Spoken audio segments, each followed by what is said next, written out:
West Bengal రాజకీయాలలో కీలక పరిణామం చోటు చేసుకుంది. ప్రముఖ టెన్నిస్ క్రీడాకారుడు లియాండర్ పేస్ బీజేపీలో చేరబోతున్నారు అనే వార్తలు గుప్పుమంటున్నాయి.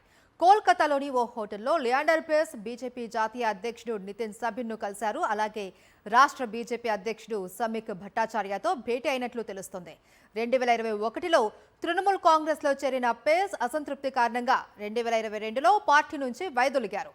పశ్చిమ బెంగాల్ ఎన్నికల వేళ లియాండర్ పేస్ బీజేపీలో చేరుతారు అనే వార్తలు చర్చనీయాంశంగా మారాయి. వెస్ట్ బెంగాల్ రాజకీయాల్లో కీలక పరిణామం చోటు చేసుకోనుంది. ప్రముఖ టెన్నిస్ క్రీడాకారుడు లియాండర్ పేస్ బీజేపీలో చేరబోతూ ఉన్నారనే వార్తలు గుప్పుమంటున్నాయి. కోల్కతాలోని ఓ హోటల్లో లియాండర్ పేస్ బీజేపీ జాతీయ అధ్యక్షుడు నితిన్ సబిన్ను కలిశారు. అలాగే రాష్ట్ర బీజేపీ అధ్యక్షుడు సమీక్ భట్టాచార్యతో భేటీ అయినట్లు కూడా తెలుస్తోంది.